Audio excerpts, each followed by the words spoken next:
നിർണായകമായ കോടതി വിധിയെ തുടർന്ന് ചെയ്യാത്ത കുറ്റത്തിന് ജയിലിൽ കിടക്കേണ്ടി വന്ന പലരുടെയും കഥ നമ്മൾ കേൾക്കാറുണ്ട്. പത്തനംതിട്ട സ്വദേശി ഷിബു 28-ാം വയസ്സിലാണ് ഒരു പോക്സോ കേസിൽപ്പെട്ടത്. അത് ഒരു വ്യാജ പോക്സോ കേസായിരുന്നു. 2014-ൽ തൊടുപുഴ പോലീസ് രജിസ്റ്റർ ചെയ്ത കേസിൽ 5 വർഷത്തിന് ശേഷം കോടതി ഷിബുവിന് ഇരട്ട ജീവപര്യന്തം ശിക്ഷ വിധിക്കുകയും ചെയ്തു.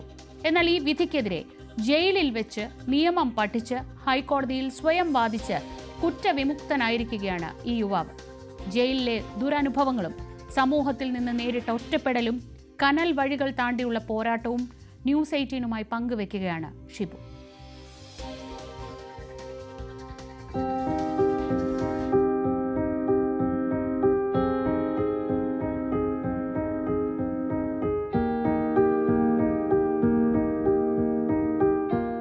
ജയിലിൽ കിടന്ന 5 വർഷവും 9 മാസവും ഷിബുവിന്റെ ലക്ഷ്യം തന്റെ നിരപരാധിത്വം തെളിയിക്കുക എന്നത് മാത്രമായിരുന്നു.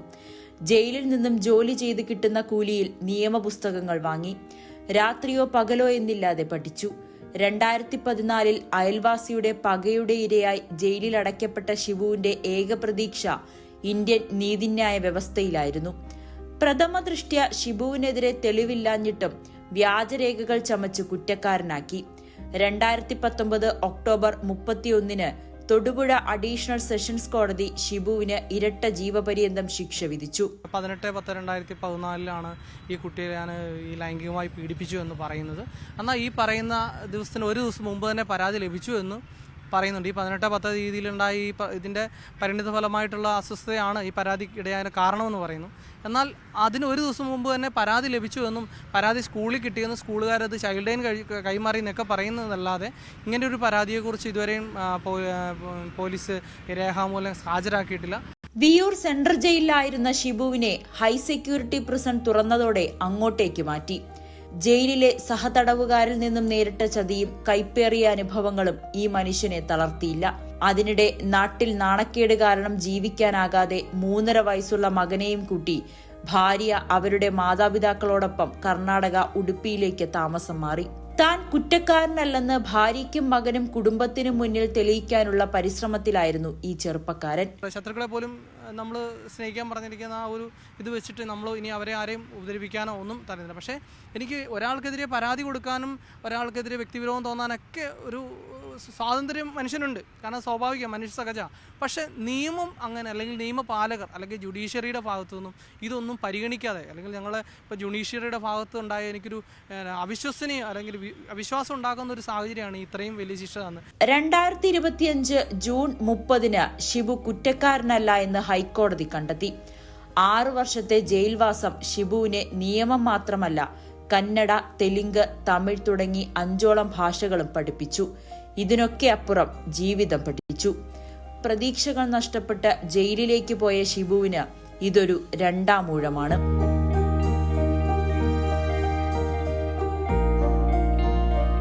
ന്യൂസ് 18 കൊച്ചി. നവമി ദിനേശ് വിവരങ്ങളുമായി. നവമി, എപ്പോഴും പ്രതിയാക്കപ്പെടുന്നവരുടെ വാർത്തകളും അല്ലെങ്കിൽ അവർ ജയിലിലേക്ക് പോകുന്നത് വരെയുള്ള വാർത്തകൾ മാത്രമേ നമ്മൾ പലപ്പോഴും കേൾക്കാറുള്ളൂ. അതിനുശേഷം സംഭവിക്കുന്നത് എന്ത് എന്നത് പലപ്പോഴും മാധ്യമങ്ങളിൽ ഒരു വാർത്തയാകാറേയില്ല. അങ്ങനെ ഒരു സമയത്ത് 5 വർഷവും 9 മാസവും നീണ്ട കൈപ്പേറിയ ജീവിതത്തിനൊടുവിൽ ഷിബു എന്ന് പറയുന്ന ഒരാൾ എങ്ങനെയാണ് പുറത്തിറങ്ങിയതെന്ന ഈ വാർത്ത വരുമ്പോൾ അത് വളരെ പോസിറ്റീവാണ്. ഒരുപക്ഷെ ഈ സമൂഹം എന്ന നിലയ്ക്ക് ഷിബുവിനോട് ചെയ്യേണ്ട പ്രായശ്ചിത്തമാണ് ഇങ്ങനെ ഒരു വാർത്ത. അതുകൊണ്ട് ആദ്യമേ നവമിക്ക് അതിന് അഭിനന്ദനം. ഷിബുവിൻ്റെ കഥ ലോകത്തോട് പറയുന്നതിന്.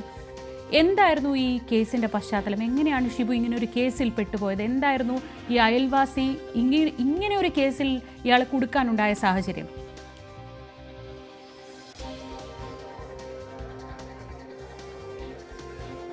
Thank you.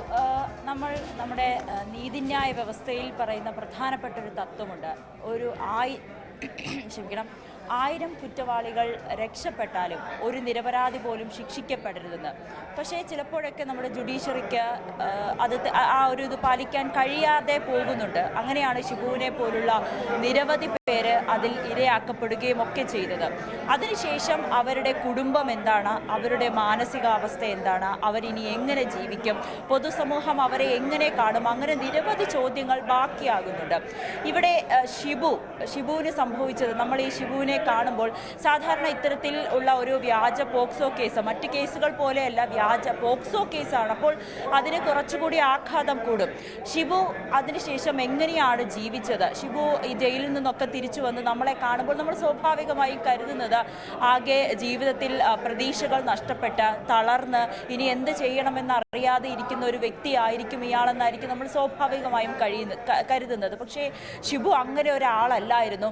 സമൂഹത്തിന് മുന്നിൽ തനിക്ക് ജീവിച്ചു കാണിക്കണം, താൻ തെറ്റുകാരനല്ല, തൻ്റെ തെറ്റ് സമൂഹത്തിന് മുന്നിൽ കാണിക്കണമെന്ന ഉറച്ച ആത്മവിശ്വാസമുള്ള ഒരു മനുഷ്യനെയാണ് എനിക്ക് കാണാൻ കഴിഞ്ഞത്. ഇനി നമുക്ക് ഈ കേസിലേക്ക് വരാം. 2014 അയൽവാസിയായിട്ടുള്ള ഒരു യുവതി തൻ്റെ മകളെ ഷിബു ലൈംഗികമായി ഉപദ്രവിച്ചു എന്ന് പരാതി നൽകിക്കൊണ്ട് ഒരു പോക്സോ കേസ് പോലീസിന് നൽകുന്നത്. തൊടുപുഴ പോലീസിനാണ് ഇത് നൽകുന്നത്. പത്തനംതിട്ട സ്വദേശിയാണ് ഷിബു. ഈ ഷിബു പറയുന്നത് പ്രകാരം ഈ കുട്ടി ഷിബുവിൻ്റെ വീട്ടിൽ കളിക്കാൻ വരുമായിരുന്നു. ഷിബുവിൻ്റെ കുട്ടികളുമായും കസിൻ്റെ കുട്ടികളും ഒക്കെ ആയിട്ട് വൈകുന്നേരങ്ങളിൽ വീട്ടിൽ വരികയും അവരൊക്കെ ആയിട്ട് ഒത്തുകൂടി കളിക്കുന്ന ഒരു കുട്ടിയാണ്. ഒരു ദിവസം ഷിബുവിൻ്റെ വീട്ടിലെത്തി ഷിബുവിൻ്റെ വീട്ടിൽ നിന്നും ഈ കുട്ടി പൈസ മോഷ്ടിച്ചു. അതായത് ഈ പോക്സോ കേസ് നൽകിയ യുവതിയുടെ മകൾ പൈസ മോഷ്ടിച്ചു. അത് ഷിബുവും ഭാര്യയും ചോദ്യം ചെയ്തു. ആ കുട്ടിയെ ശാസിച്ചു വിട്ടു. അത് ഈ യുവതിക്ക് വലിയ നാണക്കേടായി. തൻ്റെ മകളെ ഇങ്ങനെ മോഷ്ടിച്ചു എന്നതിൻ്റെ പേരിൽ ശാസിച്ചത് ഈ യുവതിക്ക് വളരെ ഏറെ അപമാനം തോന്നി. അത് നാട്ടുകാരൊക്കെ അറിയുന്ന ഒരു സാഹചര്യമുണ്ടായി. ഇതിനെ തുടർന്നാണ് ഷിബുവിനെതിരെ വ്യാജ പരാതിയുമായി ഇവർ രംഗത്തെത്തുകയും ചെയ്തത്. പോലീസും അല്ലെങ്കിൽ ഈ തെളിവുകളൊക്കെ ഷിബുവിന് എതിരായിട്ട് പോലും കുറ്റപത്രം പോലീസ് സമർപ്പിച്ചപ്പോൾ ഷിബു കുറ്റക്കാരനാണെന്ന് കണ്ടെത്തി എന്ന് ഉള്ള ഒരു കുറ്റപത്രമാണ് കോടതിയിൽ സമർപ്പിക്കുകയും ചെയ്തത്.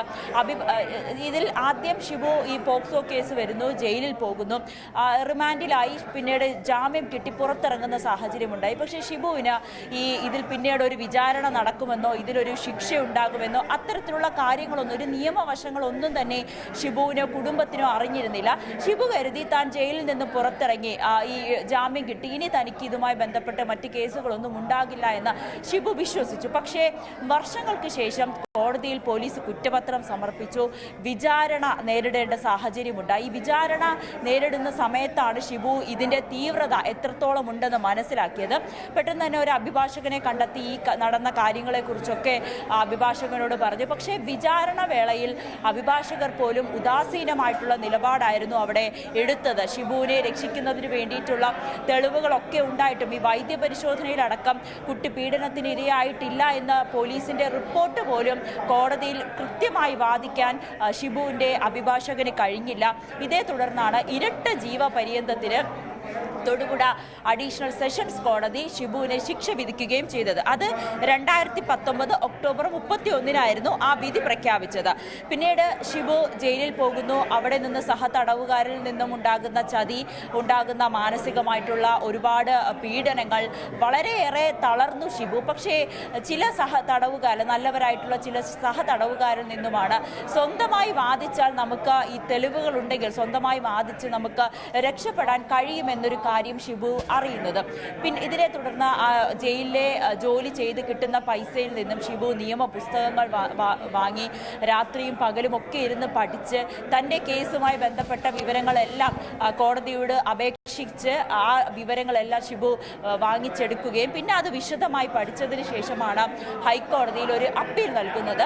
പിന്നീട് ഇതിൻ്റെ ഷിബു നേരിട്ട് കോടതിയിലെത്തുകയും ഷിബുവിനെ കോടതിയിൽ കൊണ്ടുപോയി അവിടെ വെച്ച് കൃത്യമായിട്ടുള്ള വിചാരണ, വീണ്ടും ഈ കേസ് കോടതി പരിഗണിക്കുകയും ഈ അപ്പീലിൽ ഉള്ള വാദങ്ങളൊക്കെ നടക്കുകയും ചെയ്തതിൽ കൂടിയാണ് തനിക്കെതിരെ തെളിവുകളില്ല എന്ന കാര്യം ഹൈക്കോടതിയെ ബോധിപ്പിക്കാൻ ഷിബുവിനായത്. അതേ തുടർന്ന് 2025 ജൂലൈ 2 കഴിഞ്ഞ ജൂലൈ 2 ഷിബുവിനെ കോടതി കുറ്റവിമുക്തനാക്കുകയും ചെയ്തു. പ്രോസിക്യൂഷനെ ഗുരുതരമായിട്ടുള്ള വിമർശനവും ഹൈക്കോടതിയുടെ ഭാഗത്തു നിന്നും ഉണ്ടാകുകയും ചെയ്തു. അങ്ങനെ അഭിഭാഷകർ പോലും ഈ ഷിബുവിനെതിരായി നിന്ന് പ്രവർത്തിച്ചു, അല്ലെങ്കിൽ ഈ പരാതിക്കാർക്കൊപ്പം ചേർന്ന് ഷിബുവിനെ കള്ളക്കേസിൽ കുടുക്കുന്നതിന് വേണ്ടി ഷിബുവിൻ്റെ അഭിഭാഷകർ പോലും പണം വാങ്ങി കൂറുമാറുന്ന ഒരു സാഹചര്യത്തിലേക്ക് പോലും ഷിബു പോയി.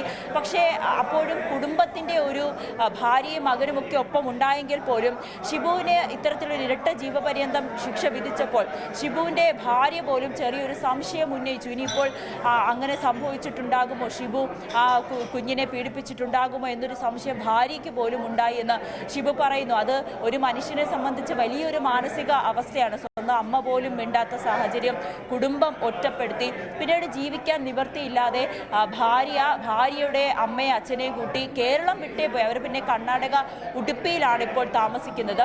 ഷിബു നടത്തിയ വലിയ നിയമ പോരാട്ടം, അതിനിടെ 5 വർഷവും 9 മാസവുമാണ് ഷിബു ജയിലിൽ കിടന്ന് നിയമം പഠിച്ചത്. അതിനുശേഷം കോടതിയിൽ വാദിച്ചു താൻ കുറ്റവിമുക്തനാണെന്ന് കണ്ടെത്തിയ കോടതി ഷിബുവിനെ വിട്ടയച്ചു. ഇപ്പോൾ ഷിബു കർണാടകയിലാണ് താമസം. നമ്മളോടൊപ്പം ചേരുമെന്ന് പ്രതീക്ഷിക്കുന്നു. ഷിബു നമ്മളോടൊപ്പം ചേരുന്നുണ്ട്. ഷിബു തന്നെ ആ അനുഭവങ്ങൾ ഇപ്പോൾ നവമിയോട് പറഞ്ഞത് കേട്ടു. കുറച്ചുകൂടി കാര്യങ്ങൾ ഷിബു തന്നെ നേരിട്ട് നമ്മളോട് സംസാരിക്കും. വളരെ പെട്ടെന്ന് ഷിബുവിലേക്ക് എത്താം ഇടവേളയ്ക്ക് ശേഷം.